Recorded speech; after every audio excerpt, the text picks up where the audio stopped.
Hey! Je suis en ce moment en Slovénie dans une forêt magnifique à côté de Maribor, la deuxième ville de Slovénie. Et ça faisait très longtemps que je n'avais pas fait une petite update sur Raccourci Minimaliste et je profite de cette vidéo pour le faire. Générique! Non, c'est vrai, j'ai pas de générique. C'est une des raisons pour lesquelles j'ai pas fait de vidéo depuis longtemps. Parce que éditer des vidéos sur mon petit portable boulanger premier prix, c'est une sacrée galère. Bon, il s'est passé beaucoup de choses dans ma vie, puis j'ai envie de faire un petit update sur mon blog, que voici. Donc, je ne suis plus à Base Nuage depuis mai, début mai, mi-mai, vers là. Donc je ne suis plus avec Tiffen à Base Nuage. Alors, résultat de cette expérience, Tiffen et moi sommes en très bons termes. Et c'est juste que bon, bah, ça marchait pas, c'est que malgré tout ce qu'on s'était dit qu'on allait faire, on n'a pas réussi à faire grand chose. C'est pas grave, l'intention y était, c'était surtout très enrichissant pour moi. J'ai compris que j'avais besoin d'avoir mon endroit en fait à moi et que je m'épanouis plus en étant seul, je pense, mine de rien, qu'en habitant avec quelqu'un. Ceci dit, je vous parle, j'ai un autre projet, du coup, où est-ce que je vais habiter? En Slovénie, peut-être pas. Deuxièmement, petite mise à jour vis-à-vis de mon projet de restaurant vegan, qui était aussi la raison pour laquelle je suis venu en France. Je suis passé de Nouvelle-Calédonie en France en 2016, avec ce projet de monter un restaurant vegan avec mon ami Didier. Ce qui s'est passé, c'est qu'on a créé un premier business plan. On voulait racheter un fonds de commerce qui était en effet un peu trop cher, et aucune banque n'a voulu nous suivre sur le crédit. Ça nous a pris 9 mois de travail non-stop. Moi, je vivais sur mes économies et un tout petit peu sur mon activité que je faisais, même pas en secondaire, quoi, de représentant en complément alimentaire. Donc autant dire que j'avais plus d'argent à la fin du projet, et c'était soit je trouvais un vrai travail, soit je me mettais à fond sur les compléments alimentaires. J'ai choisi cette deuxième option, et aussi j'ai pas voyagé, enfin je suis pas sorti de Rennes pendant presque un an. Et j'ai réalisé que j'avais envie de voir autre chose. Donc je suis allé voir quelques amis. J'ai un ami qui habite à Anvers en Belgique, un autre ami qui habite à Amsterdam aux Pays-Bas. Je suis passé les voir dans la foulée. Et ça m'a fait tellement du bien au final. J'ai réalisé que j'avais vraiment ce besoin de voyager. Et j'ai dit à Didier que finalement je ne me voyais pas, malgré tout l'enthousiasme que j'avais, la passion, tout ce qui me semblait logique de mettre dans ce projet. Finalement je ne me voyais pas m'enfermer dans un restaurant pendant combien de temps? À vie, pendant des années et des années, et que je ne pouvais pas être un associé sur qui compter sur ce point de vue-là. Et Didier a très bien réagi, et aujourd'hui, il a non seulement ça, mais il a démontré sa persévérance, et il a ouvert son salon de thé vegan, il a réalisé son rêve, j'en suis extrêmement fier. Ça s'appelle l'Herbosaurus, je vous mets le lien dans la description et dans l'article. Allez voir la page Facebook, allez liker, et si vous passez en Bretagne, passez à Rennes et allez goûter ce que c'est qu'une cuisine vietnamienne végétalisée, et vous allez être agréablement surpris, c'est super bon, et je suis ultra fier de lui. Donc voilà, moi j'ai fait cette décision, c'était soit je me trouvais un vrai travail quand je savais trop quoi faire, ou soit je me mettais sur les compléments alimentaires à fond. Et évidemment j'ai choisi cette deuxième option vu que j'avais très envie de voyager, et c'est un métier que je peux faire en me déplaçant quasiment à volonté si ça marche. Et force de travail, mois après mois, en m'y mettant à fond, voilà où j'en suis maintenant, je suis capable de me déplacer à peu près où je veux, et je vis de ça et j'en suis extrêmement heureux. Je réalisais en fait mon premier rêve, celui, si vous me suivez depuis le début de Raccourci Minimaliste, celui d'être nomade digital, quoi. C'est ce que je vis en ce moment, c'est-à-dire que je me déplace avec mon sac à dos, mon ordi portable, et il suffit que je m'alloue quelques heures pour travailler chaque jour, et voilà, quoi, je suis assez libre. Bon, je gagne pas un salaire non plus mirobolant, je gagne un peu plus qu'un SMIC en moyenne, ce qui pour moi est une richesse incroyable vis-à-vis le nombre de travail, le nombre d'heures que j'y mets maintenant. Bon, j'ai beaucoup travaillé en amont pour pas grand chose a priori, et maintenant c'est en train de payer et j'en suis extrêmement fier. Donc, la mise à jour, c'est que donc je suis arrivé en France, en Europe, il y a 2 ans à peu près. Et autant vous dire que mes 2 hivers n'ont pas été extrêmement folichons venant de Nouvelle-Calédonie, une île tropicale. Ceci dit, tout début de cette année, je suis allé en Autriche voir une amie qui habite à Vienne.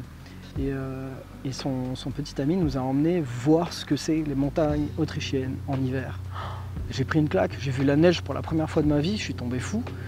Et 2 mois après, on est allé en Bulgarie pour l'anniversaire d'un ami calédonien qui est là-bas, un de mes meilleurs amis. Et j'ai fait ma première et seule et unique session de snowboard. Et je suis tombé sur le cul de nombreuses fois, mais surtout je suis tombé amoureux. Je me suis dit, finalement l'hiver, on peut s'amuser en hiver, on peut s'éclater, on peut être dehors de la maison et faire autre chose que travailler, ce que j'ai fait à chaque fois, quoi. Et ça a été tellement une révélation, je me suis promis que l'hiver 2018 sera le meilleur hiver que j'aurais jamais passé de ma vie. Et pour cause, là je suis en train de me chercher donc ma nouvelle maison. En Europe de l'Est ou en Europe centrale, je me déplace justement pour voir un petit peu les endroits que j'ai fait sur ma petite liste.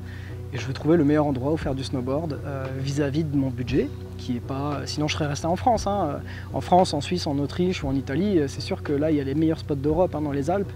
Mais j'ai pas les moyens de faire du snowboard régulièrement dans ces stations qui sont hors de prix. Donc, et puis de toute façon j'ai tout à apprendre, donc j'ai pas besoin d'être dans une station, je sais pas moi, 5 étoiles et des pistes noir fluo. De toute façon il faut que j'apprenne tout. Donc peu importe si je suis dans une ville avec des petites slopes de neige, ça me suffira largement, je serai déjà aux anges le temps de m'habituer. Donc je regarde mes notes. Donc voilà, le truc c'est ça, c'est que je suis en train de me déplacer à volonté là. J'ai beaucoup bougé, je suis déjà allé en Croatie, en Roumanie, en Transylvanie, super bel endroit. À Budapest, endroit pour faire la fête, je ne me ferai surtout pas vivre là-bas, mais c'est très bien pour faire la fête, le Disneyland pour les grands j'appelle ça. Je suis allé à Bratislava quelques jours, je suis passé une semaine à Vienne avec des amis, et là je suis arrivé en Slovénie, qui d'après ma liste et d'après ce que j'ai regardé pourrait être le pays de mes rêves. C'est juste que niveau finance, c'est pas non plus ultra économique. On verra comment va mon business dans les mois qui suivent.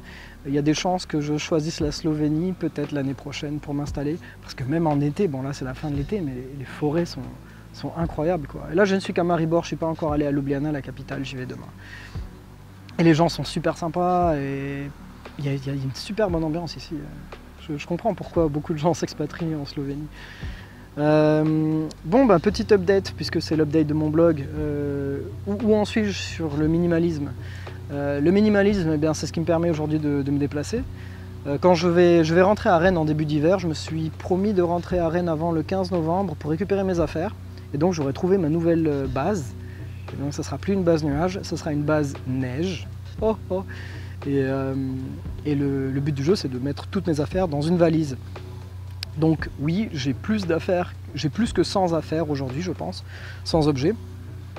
Notamment quand on considère les livres que j'ai, que je relis souvent, que j'aime bien m'entourer de livres, c'est pas facile, bon.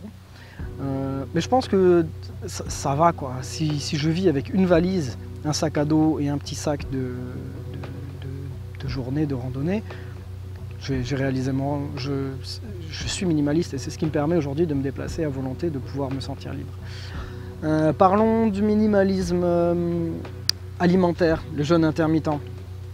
J'ai expérimenté avec ce qu'on appelle le OMAD, One Meal a Day, un repas par jour. Et de façon surprenante, c'est beaucoup plus facile que de jeûner comme je le faisais auparavant, genre en 19,5 par exemple, ou en 18,6. C'est beaucoup plus facile parce qu'en fait c'est un festin par jour et tu as tellement plus faim après que jeûner c'est facile et encore plus agréable.